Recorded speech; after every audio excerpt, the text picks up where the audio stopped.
So of course this is Antiques Roadshow and we have to talk about value, and it's a difficult one really. Welcome to WatchMojo UK, and today we're looking at intriguing antiques and historical relics from across the British Isles on Antiques Roadshow. But would it be right for people to profit from crime?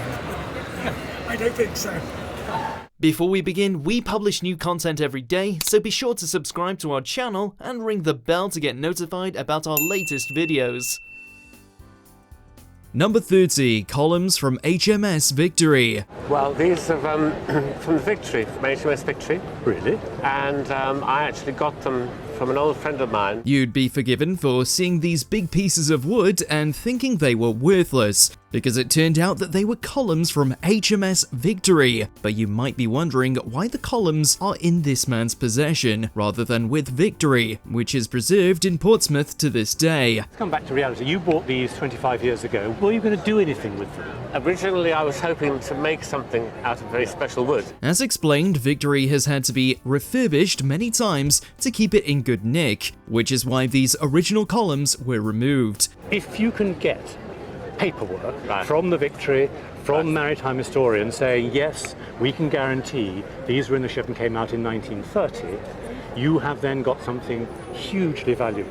It's incredible to think much of Victory today never saw legendary sea battles like Trafalgar, while these old pillars were actually there on the day, bearing witness to one of the greatest successes in the history of the Royal Navy and Nelson's death that same day. £10,000 per pillar, because you'll never get another one.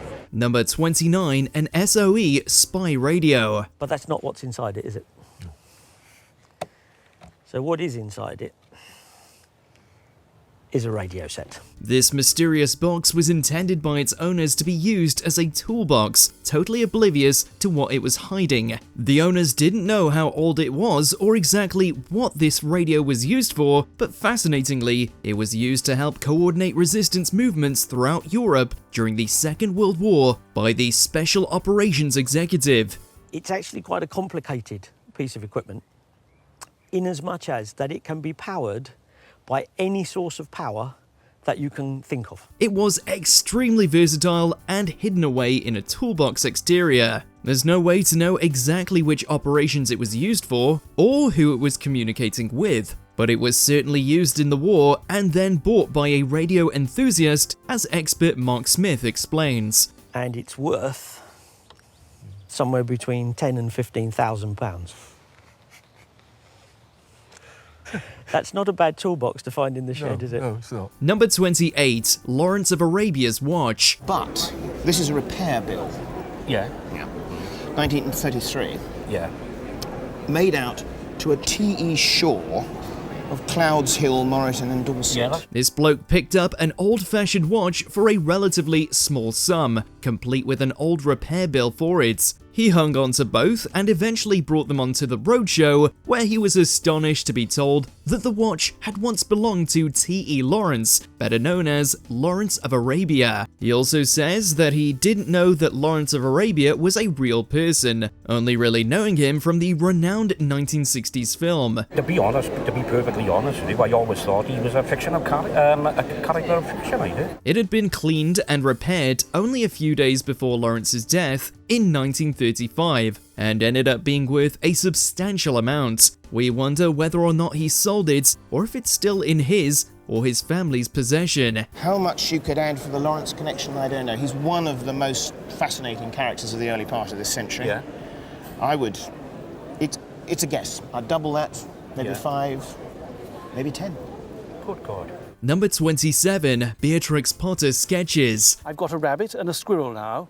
I bought 2 squirrels, but the one I called Nutkin, and here is a picture of Nutkin. The renowned creator of Peter Rabbit wrote this letter just before her career as a writer and illustrator of children's books fully took off. The letters, written to the current owner's mother, detailed many of Potter's older and current pets at the time she wrote it, including sketches of squirrels, mice, rats, and even a rabbit. It was an extraordinary thing to find, not just the letter written in Potter's own hand, but crucially, the illustrations. She's become very desirable and very valuable these days. Do you have a sort of an idea?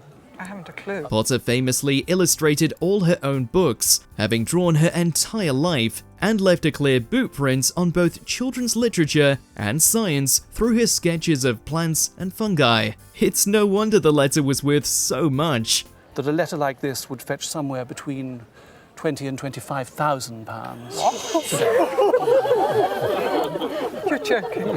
Number 26, an automaton. It was made in Paris at the end of the 19th century by a company called Roulet de Caen. John Badley was presented with this relic, which turns out to be an important part of history. It was also, bizarrely, a complete nude underneath the clothes, which has an interesting explanation. However, if I did take all her clothes off, she is perfectly formed sculpturally. Yes. And the perception is that she originally would have performed nude. Right. Of course, though, the moment of truth was whether or not, after 130 years, it still worked, and it did. She was full of life, blinking and breathing while she charmed her snake, entertaining the audience just like she'd been built to do, albeit fully clothed, since this was the BBC on a Sunday afternoon. So she's got the trumpet. Thank God this man's family ended up with it, because his late father took very good care of her, meaning she commanded a price tag of tens of thousands of pounds. But if you decided to sell it today, I think at auction you'd be talking of a figure of between, well, 60 and 80,000 pounds. Number 25, Winston Churchill's personal effects. So we took out some of the stuff, and you said, I've got this hat, and I've got this. How astonishing that anybody ever threw these away. Miraculously, these items once belonged to Winston Churchill and had been recovered from the dump by a current owner who worked there and saw the value, rescuing these treasures from being lost forever. The veracity was proven by the letters and other relics that accompanied the hat and cigar, making this a fascinating find.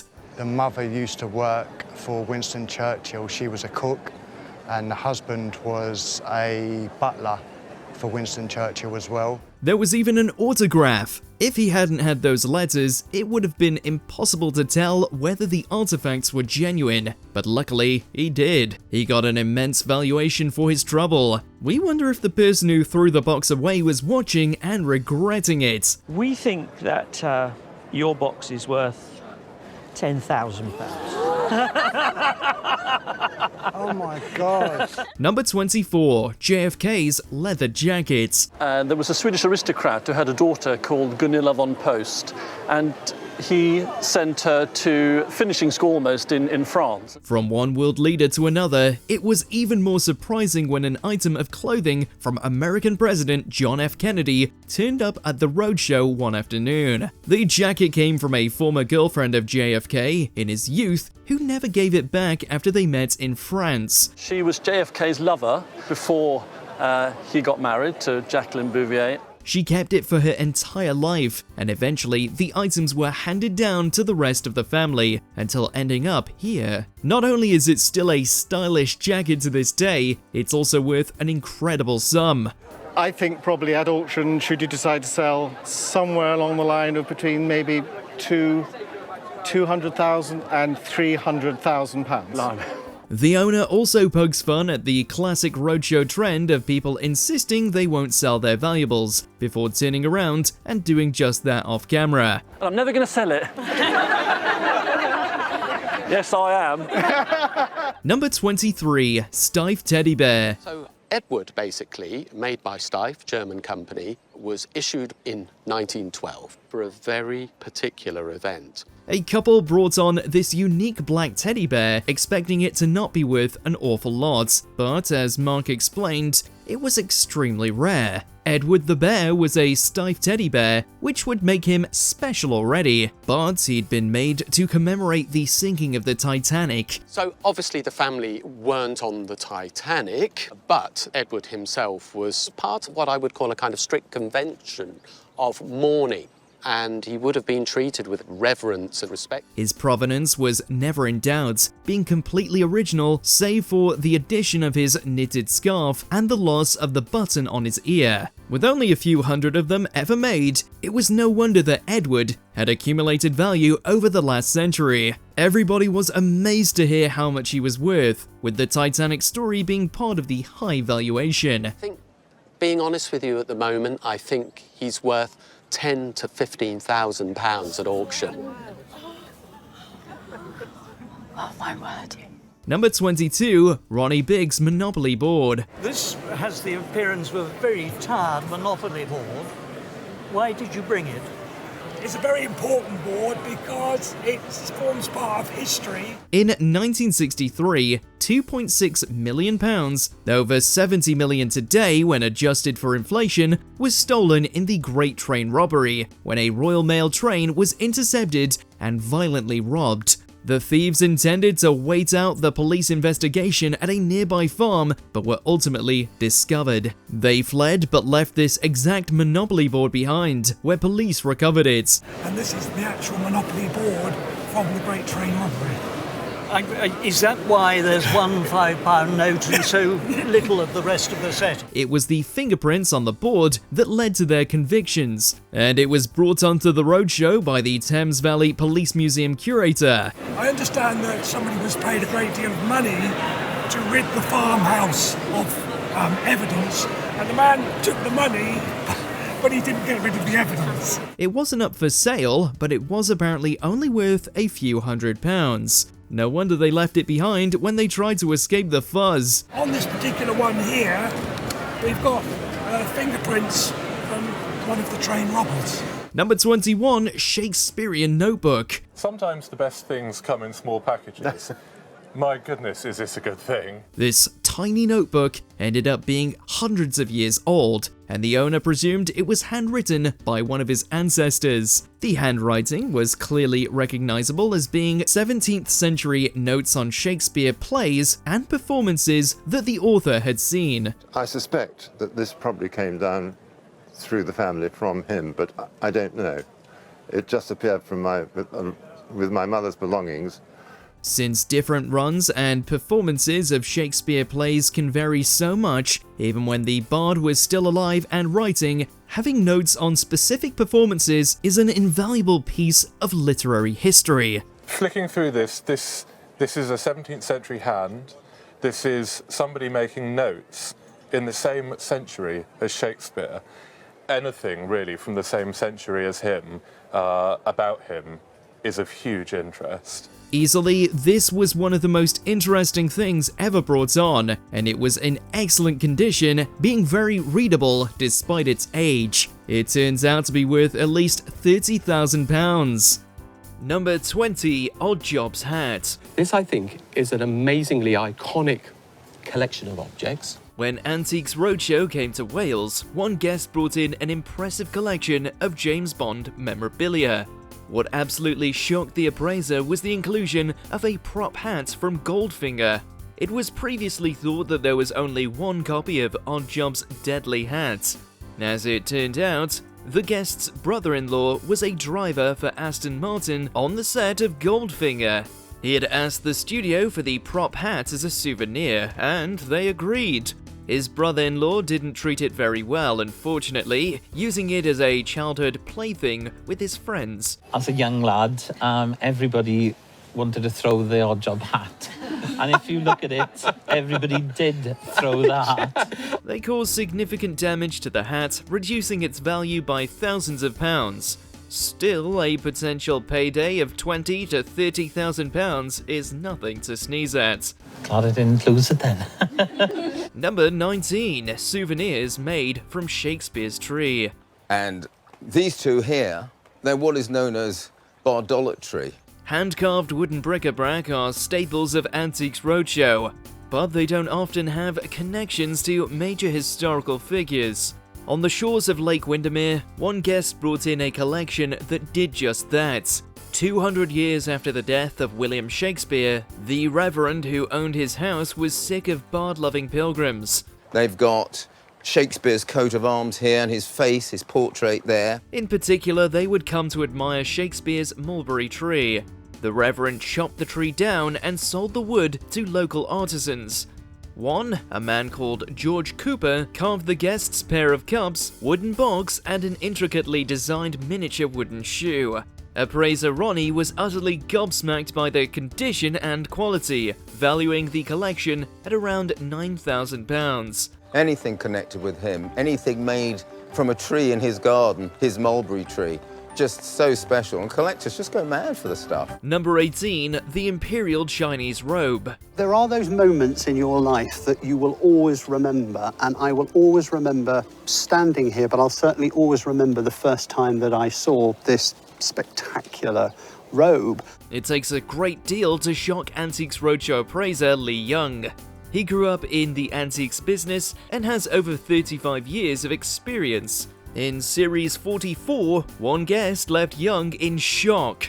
An elderly couple brought in a robe dating back to 1750s era Imperial China. Her grandfather brought it home to Britain after spending years as a bank manager in India. If I just pull that back, you've just got this wonderful, rich red brocade inside there. I mean, it's just a fabulous thing. And I just keep coming back to the condition. It is extraordinary. Despite some wear and tear and some slight oxidation of the copper threading, the robe was in otherwise immaculate condition. Young likened it to a museum-quality piece and claimed it to be the most expensive Chinese item he has ever seen on the show. He estimated its worth at a whopping £200,000. I think that would make £200,000. Number 17, medals for the Easter Rising of 1916. The Easter Rising of 1916 was an armed uprising where Irish Republicans rebelled against British rule in Dublin. Who did they belong to? They belonged to my grandmother's aunt and uncle. There were 3 siblings. It was a bloody battle that ultimately inspired the Irish War of Independence a few years later. One guest honoured that history and his family's participation when the Roadshow came to Ulster. Passed down in his family for decades, his grandmother's aunt and uncle earned the medals in combat. Mark Smith was in awe of the collection. It is highly unusual to find medals of this kind, let alone those earned by women. The guest was only hoping to highlight his ancestors' history. He left Antiques Roadshow with the knowledge that his medals are worth around £20,000. They would be worth £20,000. Jeepers. Number 16, a Napoleonic column. A bronze column with the figure of Napoleon on top. I thought it was going to be for the mantle, but this is more monumental than mantle. The Vendôme column, found in the famed Palace Vendôme in Paris, was erected in 1810 at the request of Emperor Napoleon. He designed a French monument to emulate Trajan's column, similarly wishing to commemorate his victories in battle. The bronze bas-reliefs from the statue were cast from captured artillery. And the beauty of the original, and also the beauty of this, is the detail is staggering. 2 British sisters brought in a tremendous replica that had been in their family for over a century. The detail on the bronze replica is truly stunning, as is its sheer size. John Foster found it somewhat tricky to value, but he estimated it's worth clocking in between £20,000 and £30,000. But I would say easily at auction, comfortably, 20 to 30,000. Number 15, Florence Nightingale's toolkit. And it's not a professional one. I'd have said it's a sort of good amateur toolkit. In 2021, a woman brought in an amateur medical toolkit inherited by her grandfather decades earlier. The kit contained a series of metal tools and chisels that fit into a custom handle, all wrapped in leather. They belonged to her grandfather's great-aunt, Florence Nightingale. Florence defied the social conventions of the age, convincing her family to allow her to become educated. You tighten up this lovely nut, and there you have your gouge, ready to attack. She used that knowledge to forge a career and legacy in nursing, taking this toolkit to the Crimean War in the mid-19th century. Though the family lore and the dating of the tools fits the history, the guest didn't bring proof of provenance. Were they to find documentation and proof, the kit could be worth anywhere between £5,000 and £7,000. It would be a major find, if you can find that bit of paper. Number 14, Dolly the Sheep collection. A box of glass tubes of some sort. Tell me what links all of these things together. Well, without those, Dolly the Sheep would never have existed. Antiques Roadshow tends to lean towards the historic and artistic more than the scientific. But one Series 45 guest shook things up with his personal collection of scientific memorabilia. The man was a biologist who worked directly on the experiments that led to the first cloned animal, Dolly the Sheep. He unveiled a shorn fleece from Dolly, as well as a number of scientific tools. These are museum pieces. At the forefront of science, the guest and his colleagues had to cobble together some of their equipment from scratch. Using Darwin's notebook and Fleming's Petri dish as a guide, he estimated their tentative value at £20,000 to £30,000. It's been gathering dust and I'm wondering what to do with it. Number 13, Charlotte Bronte's Mourning Ring. So I got my sight's not very good, so I had to get a lens, of course a lens. And it's like, see, Bronte. Antiques Roadshow is a magnificent window into the kind of treasures that can be uncovered in one's attic. One woman, after her father-in-law passed, discovered an old locked box. She searched the house, trying key after key until, voila, the box opened to reveal the mourning ring of Charlotte Bronte. The ring has a tiny hinged compartment containing a minuscule braid woven from Charlotte Bronte's own hair. Amazingly, we see this hair work within, very finely worked and plaited, and it echoes a bracelet. Appraiser Geoffrey Munn was positively giddy at the find. Normally, a ring of this type would possibly only fetch around £25 or so. Given its direct and literal connection to the acclaimed novelist, Munn estimated its value at around £20,000. And the excitement is escalating for me and for you and for everybody else, because I think this tiny, tiny little thing is worth £20,000. Number 12, John Lennon's guitar. You brought me in an exceptionally rare guitar with an even more interesting story behind it. Jazz and rock and roll revolutionized music forever. Innovations in art and technology led to the invention of an instrument that is the cornerstone of modern music, the electric guitar. In Series 41 of Antiques Roadshow, two gentlemen brought a piece of that history back home to Britain. Ray, a musician himself, was handed the prototype guitar by George Harrison himself.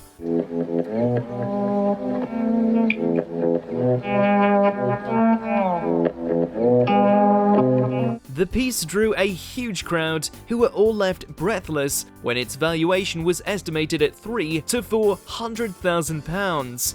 A year later, Roadshow did a follow-up episode when the piece was actually sold. A private collector, after all fees were calculated, bought the guitar for a tremendous £240,000. I wouldn't be surprised if it made between £300,000 and £400,000. Number 11, document signed by Queen Elizabeth I. We have a lovely, exquisite little document here on vellum, signed by Elizabeth I herself. Antiques Roadshow shines a light on the odd ways that historical objects come to be owned by regular people when they ought to be in a museum. There are perhaps no better examples than a rare document brought to the Roadshow in 2018. This document had been in the owner's family for several generations, but it was originally written in 1563. The contract was in pristine condition. It starts Elizabeth, signed Elizabeth R, of course, at the top, by the grace of God, Queen of England, France and Ireland, etc., etc. A royal license granting permission to an adventurer to go forth and discover sources of gunpowder. It was signed and sealed by Queen Elizabeth I. And here is the seal. You can see the fleur-de-lis there of France and the lions of England. Book expert Clive Farrah was astounded by its age and quality. He valued the find at £35,000, which left the guests speechless. Number 10, painting by William Orpen. Paintings quite often appear on this popular long-running antiques program, but rarely do they create as much of a stir as this one. He would have got into trouble over calling a picture a spy in 1918 because that subject was very, very sensitive. A painting by Sir William Orpen, a prolific wartime artist, was originally assumed by the guest to be a copy of a version at the Imperial War Museum in London. This is something better. Wow. So I'm all excited now. However, it turned out to be a copy by the painter himself, leading to a very impressed antiques experts and one very, very satisfied guest. £20,000 to £30,000. Goodness gracious me is about the mildest thing I could say. Initially priced at £30,000, expert Rupert Mas later revalued it at a whopping £250,000. I've got to revise your valuation. It's worth at least £250,000. Oh my goodness. Number 9, Richard Dadd painting. Richard Dadd is a famous Victorian painter known for creating supernatural pictures, many of which he completed from Bethlehem and Broadmoor psychiatric hospitals. So it was a huge surprise to see an original of his appear on this show. I would hope that some indications, it would be too much to hope, really, that this was a lost painting by Richard Dadd. Causing a ripple of excitement, it turned out to be a lost painting of his called The Desert, which had been sitting in the attic of a local couple's home for years. It is an international treasure, a lost picture, and I feel that it could possibly make somewhat over £100,000. It was valued at a fantastic £100,000, smashing the show's records at the time, and was later sold to the British Museum for that very price. Number 8, Hoax fairy photographs. Cousins Elsie Wright and Francis Griffiths created a nationwide hoax in 1917 by releasing a series of photographs of fairies they claimed to live at the bottom of their garden. They're extraordinary visions of how we believed in fairies at a certain time. But how do you have these? This even caused Sir Arthur Conan Doyle, writer of Sherlock Holmes, to send them a new camera to capture even more images of them. Your mother was what? Francis Griffiths. Yes. And it came back to the public eye in this 2008 episode when the daughter and granddaughter of the historical pranksters brought the photos and camera in question to the Antiques Roadshow. Add that story, this is all going to be £30,000. An amazed expert valued them at around £25,000. Do I believe in fairies? Perhaps I do. Number 7, Captain Scott's polar autographs. In Cardiff, a member of the public brought in what appeared to be a run-of-the-mill autograph book containing illustrations and a series of autographs. It is the crew of Captain Scott's ship, the Terra Nova, on his way to the Antarctic. However, these weren't just any old scribbles. They were taken from Captain Scott and his crew from their ill-fated polar voyage that ran from 1910 to 1913. But this is amazing. So how did you get it? Well, it belongs to my wife. It passed down through her family. Featuring the names of all those involved on the Terra Nova expedition, it was given a valuation of up to £3,000. And given its context and the fact it was on the show exactly 100 years from the day they were taken, it's certainly one of the most incredible finds. Well, I think that this is worth somewhere in the region of £2,500 to £3,000. Really? How about that? Very good, very good. Thank you. Won't leave us, of course. Of course not. Number 6, Van Dyck painting. Anthony van Dyck, the historically renowned Flemish Baroque artist, was well known in the early 17th century and beyond for being one of the best court painters of his era. Fast forward centuries later, and one of his works is making an appearance on British tea time television. I bought it originally in Nantwich, In what? In an antique shop there, and knew nothing about it. I spent 400 for it.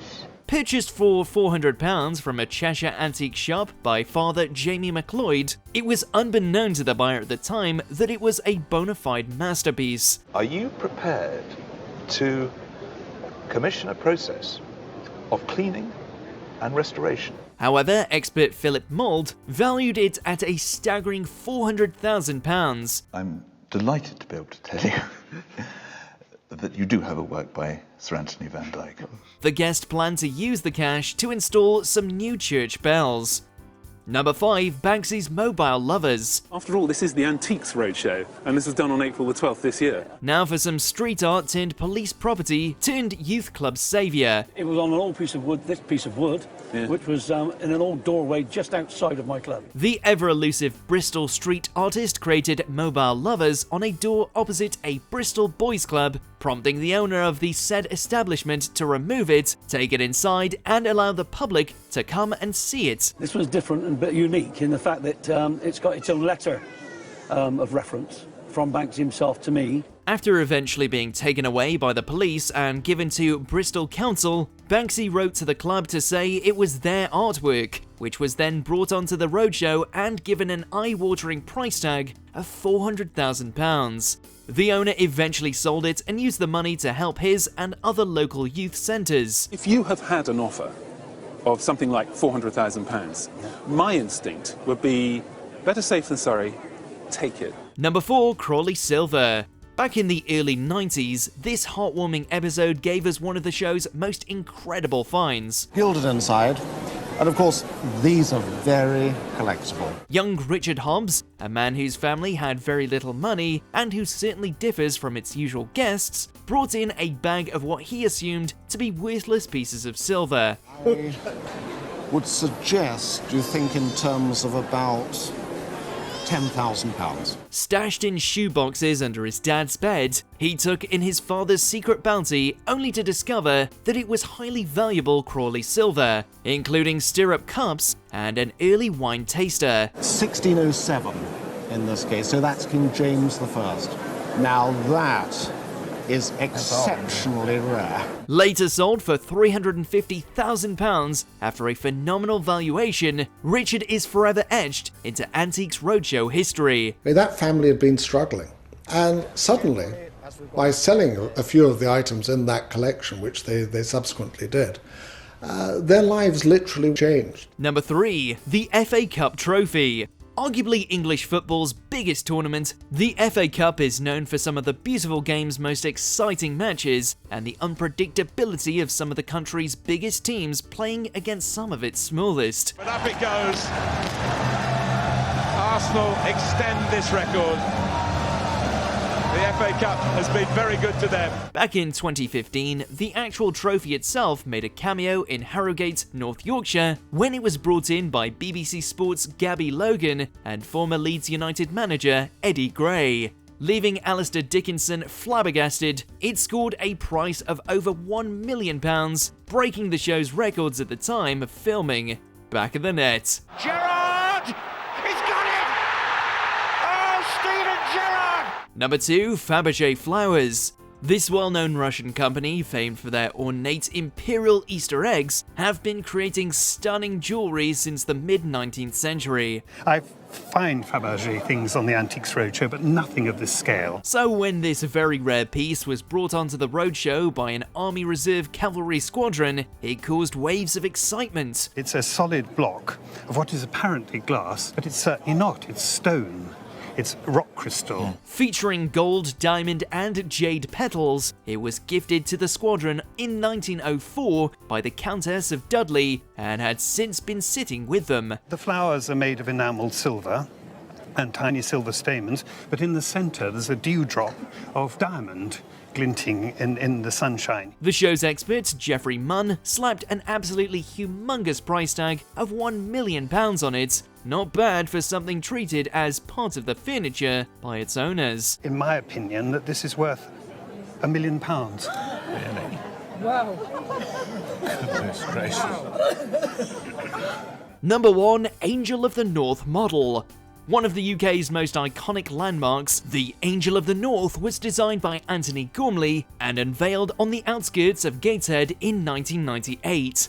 And it was a scaled-down maquette of the 66-foot-high sculpture that made it on air, much to the joy of art expert Philip Mould. And indeed it was angels, an angel or a group of angels, who heralded the birth of Christ, using something that has a deep resonance in our culture. The model in question was the basis on which the final structure was approved, meaning it is a genuine true likeness. It was given a truly staggering £1 million valuation, going down in history as one of the show's most incredible finds. On the basis that this is half the size, I would comfortably value it at £1 million.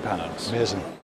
Let us know in the comments which item you think has the most extraordinary story. Some of those missions that they undertook were definitely going to be fatal. They were real men.